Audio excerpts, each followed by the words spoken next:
स्वागत है आप सभी का आपके अपने चैनल एकलव्य एजुकेशन सेंटर के इस नए वीडियो में।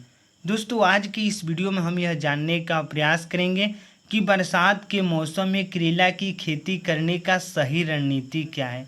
यानी हम करेला की कौन सी हाइब्रिड वैरायटी का चयन करें जो बरसात के मौसम में हमें ज़्यादा से ज़्यादा पैदावार देने में सक्षम हो सकती है। तो चलिए इस बेहद ही महत्वपूर्ण वीडियो की शुरुआत करते हैं। जैसा कि आप जानते हैं कि अभी करेला की जो बुआई की प्रक्रिया है अब शुरू होने वाली है और इस समय किसान यही सोच रहे हैं कि करेला की हम कौन सी हाइब्रिड वैरायटी का चयन करें जो हमें ज़्यादा से ज़्यादा पैदावार दे सके। तो उसमें सबसे पहला है सारनाथ। यानी सारनाथ का यह हाइब्रिड वैरायटी है और यह वीटरगार्ड झलेरी यानी झलेरी गरिमा F1 हाइब्रिड वेराइटी है।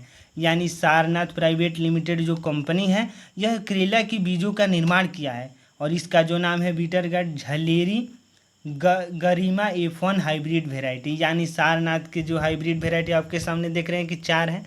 यानी अगर इनमें से अगर सारनाथ की हाइब्रिड वेराइटी का चयन करते हैं तो निश्चित तौर पर आप अपने करेला की फसल से इस बरसात के मौसम में ज़्यादा से ज़्यादा लाभ प्राप्त कर सकते हैं। यानी वीटरगार्ड झलेरी गरिमा जो F1 हाइब्रिड वेराइटी है इसकी खेती उत्तर प्रदेश के क्षेत्रों में ज़्यादातर की जाती है।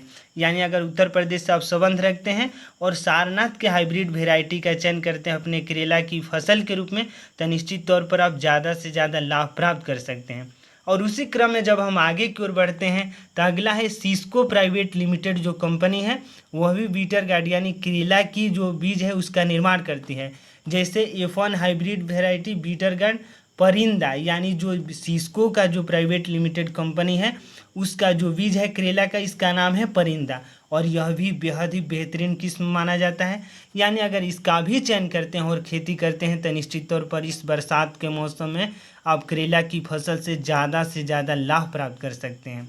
तो आपके सामने इस ऑप्शन से है कि अगर सारनाथ के हाइब्रिड वेराइटी का चयन करते हैं तो अभी आप ज़्यादा से ज़्यादा लाभ प्राप्त कर सकते हैं। और उसमें एक विभिन्नता है यानी दोनों में अंतर यही है कि जब सारनाथ की हाइब्रिड वेराइटी का चयन करेंगे तो इसकी जो फल की लंबाई होगी वह ज़्यादा होगी, जबकि सिस्को जो प्राइवेट लिमिटेड कंपनी का जो बीज आता है परिंदा इसकी लंबाई छोटा होता है और यह जो कटेला होता है यानी जैसे ही आप देहात के इलाकों में इसको कटैला करेला बोलते हैं, जबकि इसको सामान्य तौर पर यह बड़ा होता है करेला। और वज़न की बातें की जाए तो दोनों ही जो करेला का बीज है वज़न देने में सक्षम है। यानी अगर किसी भी बीज का चयन करते हैं यानी अगर सारनाथ की खेती करते हैं या सिस्को प्राइवेट लिमिटेड कंपनी का परिंदा जो बीज आता है अगर उसका भी चयन करते हैं तो निश्चित तौर पर इस बरसात के मौसम में आप ज़्यादा से ज़्यादा लाभ प्राप्त कर सकते हैं। और उसी क्रम में जब हम आगे की ओर बढ़ते हैं तो आपके सामने एक सारनाथ का और भी हाइब्रिड वेराइटी है। यानी अगला है सारनाथ का जो यह हाइब्रिड वेराइटी है करेला यानी झालरी SR18। यानी यह भी बेहद ही बेहतरीन किस्म माना जाता है। यानी अगर देख पा रहे हैं तो यह सारनाथ का जो यह सीड है यानी करेला झालरी SR18 इसकी भी खेती उत्तर प्रदेश के क्षेत्रों में ज़्यादातर की जाती है और यह किसानों के बीच बेहद ही लोकप्रिय है। यानी किसान यही सोचते हैं कि अगर हम सारनाथ की बीजों का चयन करते हैं और इस बरसात के मौसम में खेती करते हैं तो निश्चित तौर पर हमें ज़्यादा से ज़्यादा लाभ प्राप्त हो सकते हैं। और यही वजह है कि उत्तर प्रदेश के क्षेत्रों में इसकी मांग ज़्यादातर रहती है। यानी सारनाथ प्राइवेट लिमिटेड कंपनी का जो बीज है करेला का इसकी मांग उत्तर प्रदेश में ज़्यादातर रहती है और यही वजह है कि उत्तर प्रदेश में सबसे ज़्यादा बोई जाने वाली करेला की कोई बीज है यानी सारनाथ प्राइवेट लिमिटेड कंपनी का ही बीज बोया जाता है। तो इस तरह से आपके सामने दो ऑप्शंस मौजूद है। यानी एक सिस्को कंपनी का भी आप करेला के बीज को बो सकते हैं यानी सिस्को प्राइवेट लिमिटेड कंपनी का परिंदा बीज है। यह कटेला कटेला करेला इसको सामान्य तौर पर बोला जाता है। और उसी क्रम में जब सारनाथ की बातें करते हैं तो झलेरी गरिमा F1 हाइब्रिड वेराइटी। तो इस तरह से इनका चयन करते हैं और इस बरसात के मौसम में सही रणनीति के साथ सही समय के साथ और सही खादों का प्रयोग करते हैं और सही मिट्टी का चुनाव करते हैं। यानी अगर बलुई दोमट मिट्टी का चुनाव करते हैं तो निश्चित तौर पर इस बरसात के मौसम में आप ज़्यादा से ज़्यादा लाभ प्राप्त कर सकते हैं।